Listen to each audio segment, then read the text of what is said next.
Bienvenue sur On Mind, partage d'un coach, le podcast des coachs inspirants. Je suis Vincent Lopez, coach professionnel certifié, spécialisé en éducation et en parentalité positive. Mon objectif, démocratiser un coaching de qualité qui s'appuie sur un code de déontologie éprouvé.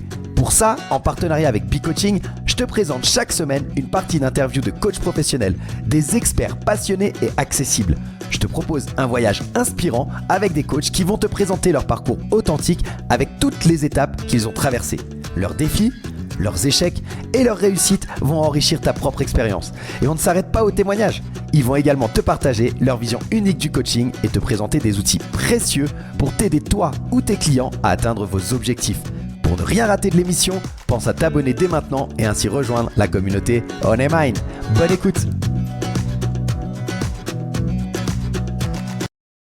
Salut à toutes et à tous, bienvenue dans cette quatrième et dernière partie de l'interview de Corinne Brigot dans On Mind, Parcours de coach, le podcast des coachs inspirants. Alors au cours des épisodes précédents, je te mets les sources dans la description si tu ne les as pas écoutées, eh bien on a voyagé à travers les différentes facettes de l'univers du coaching. On a débuté avec une introduction à la philosophie de coaching de Corinne, où elle nous a partagé sa vision de l'accompagnement et son approche personnalisée. Le deuxième épisode, il a mis en lumière bien ses techniques, ses outils préférés. Il nous a offert des insights assez précieux sur la manière dont elle guide finalement ses clients vers la réalisation de leurs objectifs. Le troisième épisode, celui de la semaine dernière, ça a été une immersion dans ses expériences personnelles et professionnelles. Et elle nous a révélé en fait comment elle a réussi à surmonter les défis et comment elle a transformé chacune de ses expériences en opportunité de croissance. Et aujourd'hui, dans cette dernière partie, Corinne, elle nous offre un aperçu précieux de son approche personnelle et professionnelle. Et on aborde des sujets aussi essentiels que la tarification de ses services, la manière dont elle établit une connexion authentique avec ses clients et les outils qu'elle utilise pour faciliter leur transformation. On va aborder des questions fondamentales telles que comment fixer un tarif qui reflète la valeur de ton accompagnement tout en restant en accord avec toi-même. Quels sont les outils et les méthodes les plus efficaces dans la pratique du coaching? On va parler notamment de la PNL. Et comment Corinne utilise-t-elle ces outils pour aider ses clients à atteindre leurs objectifs et à se recentrer sur eux-mêmes. Et elle nous partage d'ailleurs l'histoire d'une de ses clientes qui est particulièrement marquante et qui sera aussi au cœur de notre discussion parce que cette anecdote, elle souligne l'impact profond et parfois assez inattendu du coaching sur la vie des individus. Et pour terminer, eh bien Corinne, elle te partagera ses conseils essentiels pour ceux qui envisagent de se lancer dans le monde du coaching. Donc que tu sois déjà sur le chemin ou que tu envisages de le prendre, eh bien les perspectives et les conseils de Corinne seront une source d'inspiration et de guide précieux. Alors prépare-toi à un épisode qui va être riche à nouveau en enseignements et en émotions, qui va t'offrir des clés pour mieux comprendre l'art du coaching et son impact transformatif. Et donc, j'espère que ça va être une belle source d'inspiration et un bon tremplin pour ton parcours, que tu sois déjà coach ou que tu sois en quête de développement personnel. En attendant, je te souhaite une bonne écoute et je te retrouve à la fin de l'épisode. Bonne écoute. Qu'est-ce que tu as fait pour pouvoir réussir à fixer le tarif que tu allais proposer? Ça, c'est une bonne question. En fait, le tarif, je l'ai simplement fixé en fonction de moi et de moi-même. À partir du moment où je me sentais alignée avec mon tarif et que j'étais à l'aise pour le proposer et que je me sentais en accord avec la valeur de ce que je proposais, je me suis dit que c'était OK. Merci Et donc, beaucoup. je pense que c'est une façon de poser ce tarif. C'est si on se pose la question, si on le dit à haute, bah voilà, je propose un accompagnement à ce prix-là. Si on sent qu'on est OK, c'est bien, quoi, c'est bon, on peut y aller. Exact. Sinon, faut le réviser. Non, mais c'est hyper important et je te remercie pour ce partage parce que le prix, c'est toujours, voilà, hein, les gens ont besoin de travailler, ils ont besoin d'avoir des revenus. L'argent fait partie enfin, moi, je le vois comme un outil, comme un fluide à utiliser pour faire ce que tu as envie. Et, et souvent, c'est un sujet tabou, d'autant plus en France, alors très, très compliqué de parler d'argent. Mais ce que tu dis, je trouve que c'est hyper important, c'est qu'il faut être à l'aise avec le tarif qu'on propose.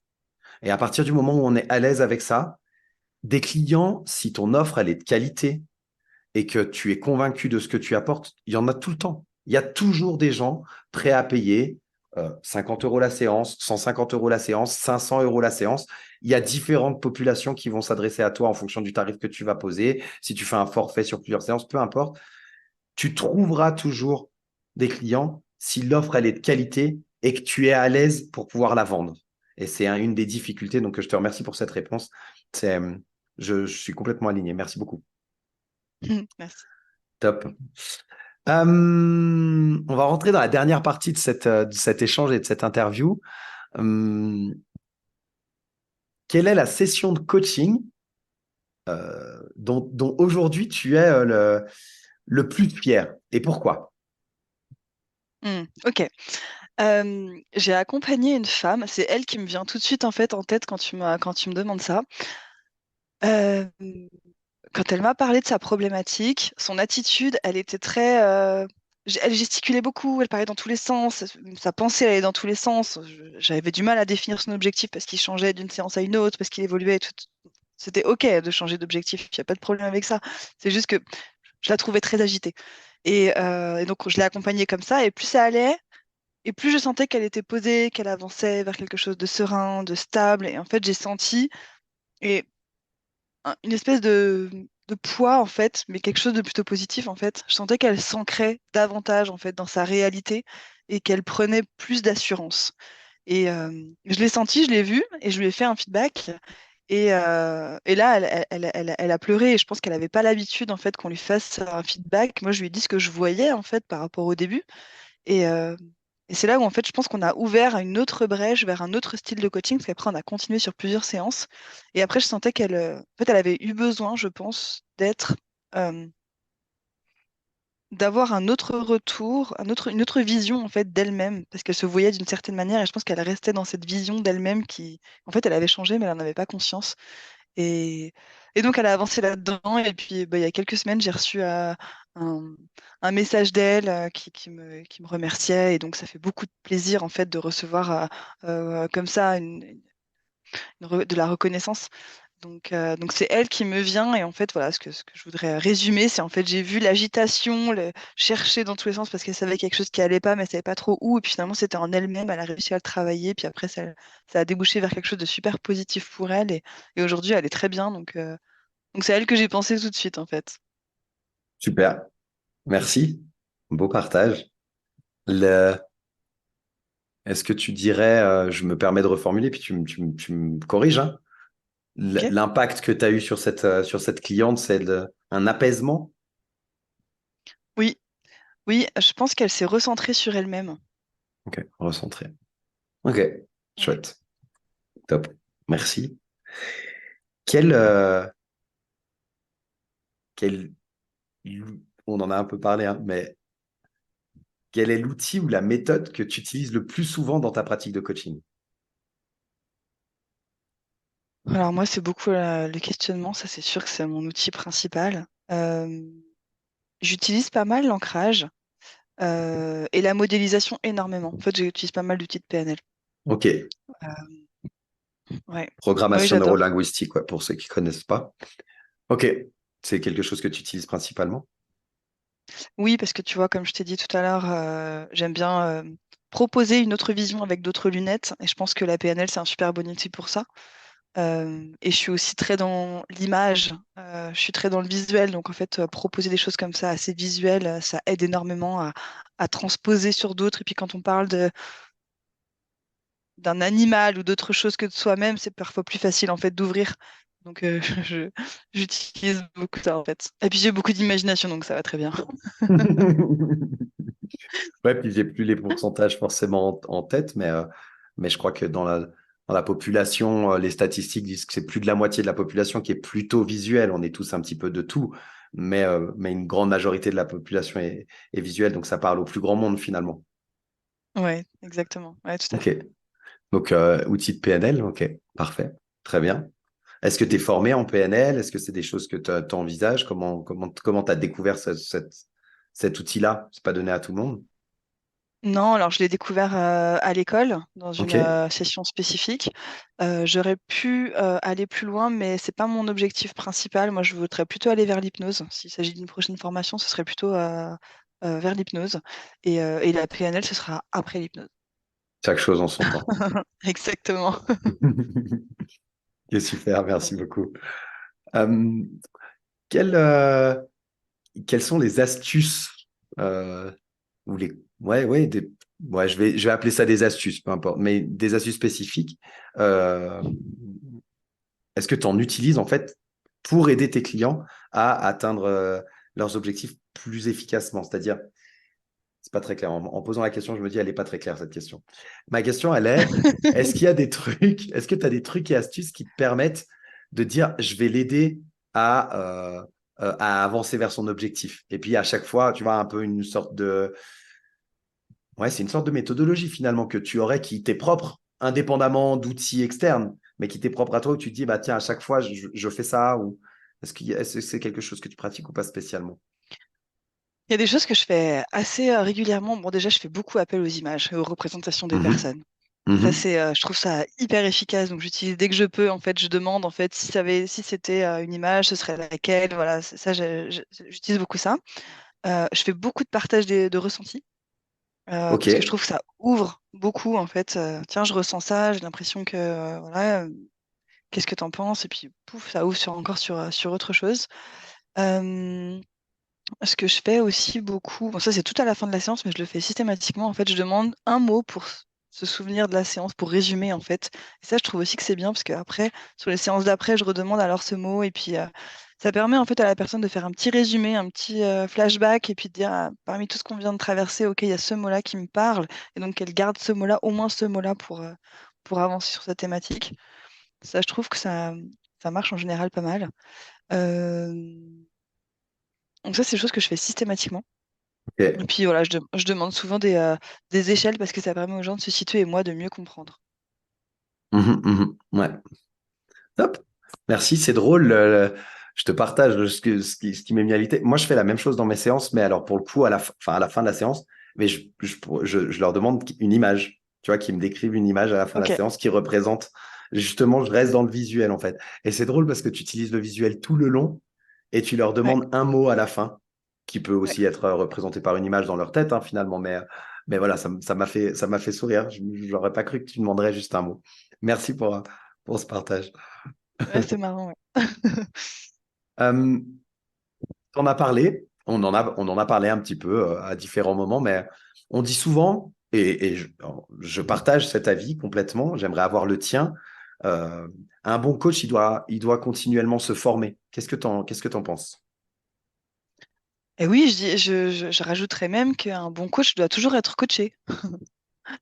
Donc, moi, ça fait partie de quelque chose que j'ai, enfin voilà, depuis le début de ma formation, je coach et je suis coachée tout le temps parce que je pense qu'on a aussi besoin toujours de travailler sur différentes choses et ça permet aussi en fait, d'avancer.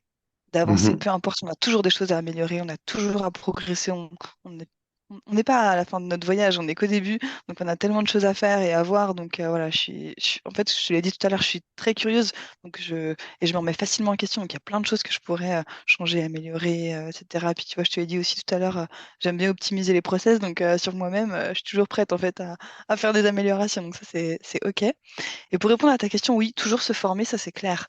Après, moi je pense que c'est aussi bien, on a vu beaucoup d'outils en formation, donc je pense que c'est bien déjà de savoir tous les maîtriser, les utiliser correctement avant d'en acquérir d'autres. Et moi je suis plus, même si je suis très spontanée, je pense que c'est quand même bien d'avoir un outil après l'autre. Tu vois, là tout à l'heure je t'ai parlé de la PNL et de l'hypnose, ben voilà, je vais faire chaque chose en son temps. Il y a plein d'autres choses qui m'intéressent, je suis très curieuse, mais effectivement, je pense que se former tout au long de sa vie, euh, c'est très bien de le faire. Et en développement personnel, on est tout le temps là-dedans. En fait, on est dans un continuellement en fait en train d'aller chercher de nouvelles ressources, des nouvelles méthodes, des nouvelles choses à découvrir. Euh, donc ouais, je dirais quand même si je suis spontanée, ça c'est quelque chose que j'ai envie de prévoir et organiser dans la suite de mon programme en fait, de mon propre programme. mhm. Ah, tout à fait. Ouais. Et puis, bah, en fonction des fédérations auxquelles tu adhères ou des associations, alors on n'a pas forcément parlé des associations et des fédérations aujourd'hui, euh, mais pour citer les deux principales, peut-être il y a l'ICF, l'International Coaching Federation, et l'EMCC, qui sont deux grosses associations, fédérations. Ça fait souvent partie aussi eh bien, des prérequis quoi. Dans le code de déontologie de la majorité des coachs, c'est la même chose. Il y a ce côté de formation continue. Euh, Ce que j'aime bien dire aux nouveaux coachs, c'est que l'importance de la formation continue, elle est primordiale, mais c'est pas nécessaire forcément de se former que sur le coaching ou sur les outils du coaching. En fait, de te former, ça revient à ce que tu nous as dit un peu tout au long. En fait, c'est aussi apprendre à te connaître toi et et explorer des voies qui sont peut-être pas du tout en lien direct avec ta profession de coach, mais qui te serviront quoi qu'il en soit, en fait. Donc, ne pas hésiter aussi à aller voir d'autres choses quand tu es curieux et que tu as envie de te former sur d'autres sujets indépendamment du coaching, quoi. Ouais, exactement, tout à fait. Là, je me suis, tu vois, inscrite à une formation sur l'analyse comportementale. Donc, Mhm, tu vois, c'est autre chose, mhm. mais ça m'intéresse aussi. Donc, pourquoi pas. Ouais, Et puis, complètement. je suis aussi bénévole pour ICF Suisse. Donc, je fais Ok, aussi de la communication pour eux sur les newsletters et tout ça. excellent. D'accord. Ouais. Plein de cordes à ton arc. Bah, il y a tellement de choses en fait à faire. Déjà, moi, je me sens comme redevable en fait. J'ai l'impression de devoir. Je sais pas, c'est pas une impression en fait, c'est que j'ai envie de donner euh, parce que j'ai reçu beaucoup. Donc, ça me paraît important aussi, tu vois, de partager à mon niveau, de participer, de contribuer, on l'appelle comme on veut. Mais puis ça me fait plaisir en fait, surtout, tu vois. Donc, à partir du moment Mhm. où ça me fait plaisir, c'est bon pour moi, c'est OK.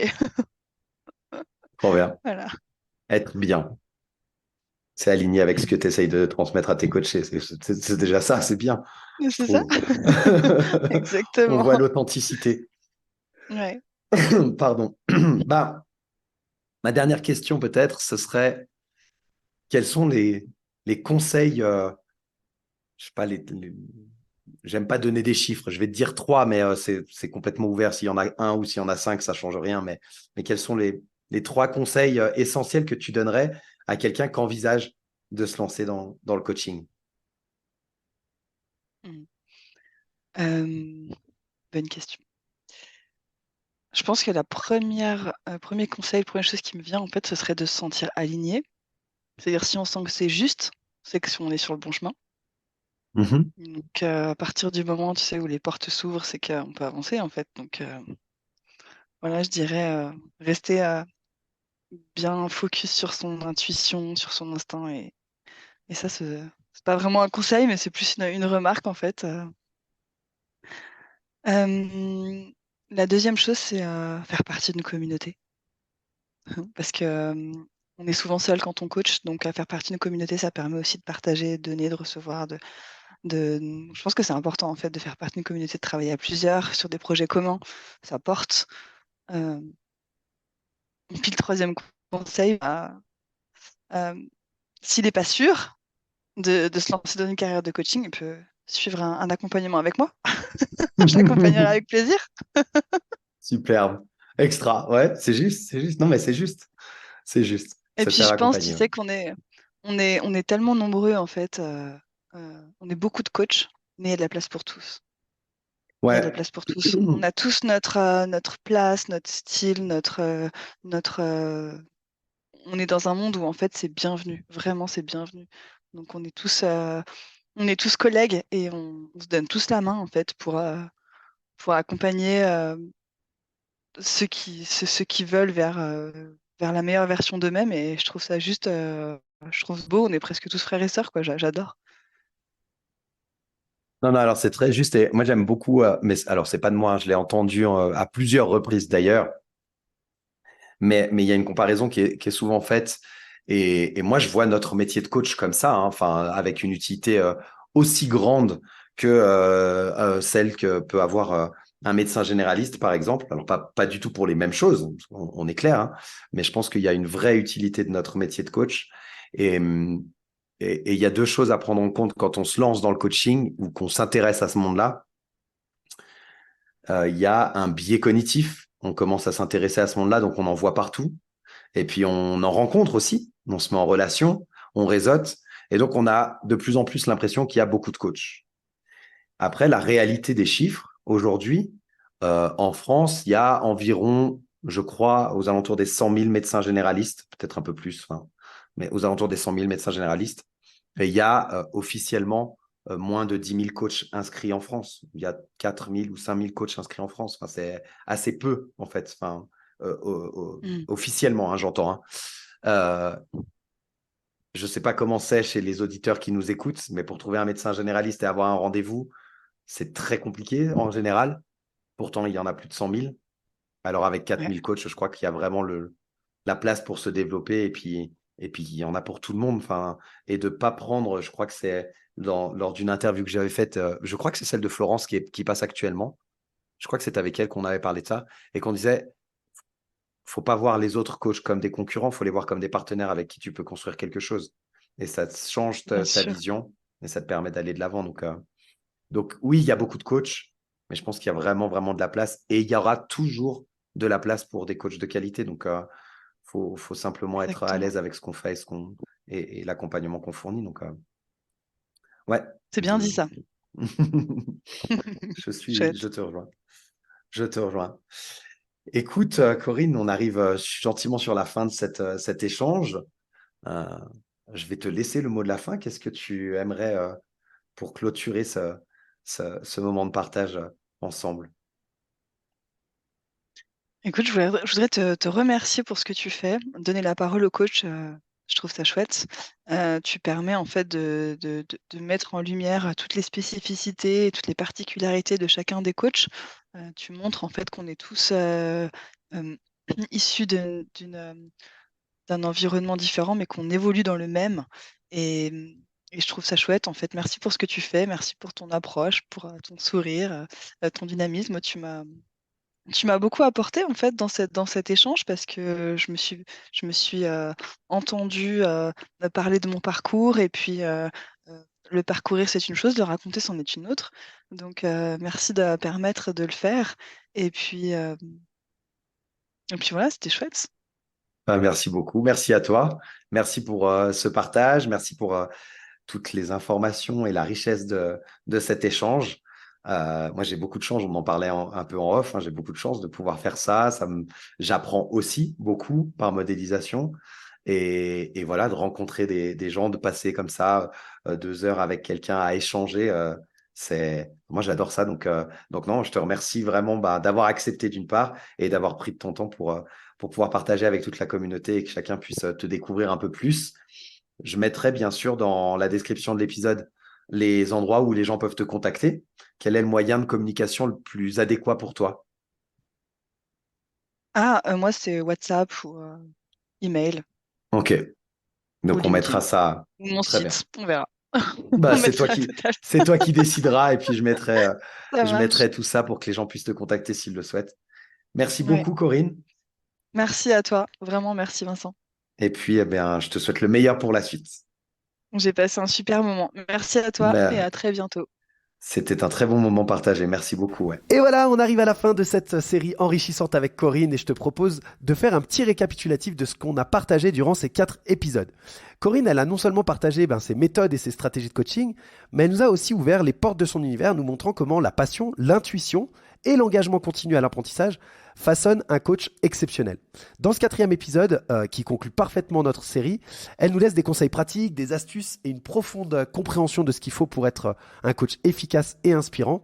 Ce que je retiens, moi, de cet échange, c'est l'importance cruciale de l'alignement personnel dans la pratique du coaching, que ce soit dans la fixation des tarifs ou dans l'approche adaptée avec tes clients, l'authenticité également et l'écoute de soi qui semblent vraiment être des clés fondamentales pour une pratique du coaching qui soit éthique et efficace. On a également exploré l'usage de différents outils tels que la PNL et aussi l'importance de se former continuellement, rappelant que le métier de coach, c'est vraiment un voyage d'apprentissage perpétuel autant pour le coach que pour ses clients. Et puis, l'histoire touchante de sa cliente aujourd'hui de Corinne nous a rappelé aussi le pouvoir transformateur du coaching, celui dont on a besoin, et ça nous montre combien il est crucial en tant que coach d'être présent et d'accompagner nos clients dans le parcours vers un meilleur équilibre et une meilleure compréhension d'eux-mêmes. Alors à toi qui as suivi toute cette série, j'espère que tu as trouvé inspiration et motivation pour poursuivre ton propre voyage, que ce soit en tant que coach professionnel ou simplement en tant que personne aspirant à une croissance personnelle. Je remercie à nouveau chaleureusement Corinne pour avoir partagé son temps, son savoir et son cœur avec nous. Je te laisse toutes ses coordonnées dans la description. N'oublie pas de la suivre sur les différentes plateformes pour continuer à apprendre et t'inspirer de son travail. Et puis si tu veux même aller plus loin et travailler avec elle, n'hésite pas à prendre contact. Et merci à toi, à notre communauté d'auditeurs pour sa fidélité. N'oublie pas de t'abonner si ça n'est pas déjà fait pour ne rater aucun épisode et n'hésite pas à partager tes réflexions et tes propres expériences en réponse à cet épisode. Ta participation, elle enrichit la communauté, tu le sais, et ça aide à grandir tous ensemble. À très bientôt, on se retrouve la semaine prochaine pour un nouveau voyage avec une nouvelle coach et d'ici là, eh bien, continue à apprendre, à grandir et je te souhaite une très bonne semaine avec On Mind Partage de Coach, le podcast des coachs inspirants. Bye bye.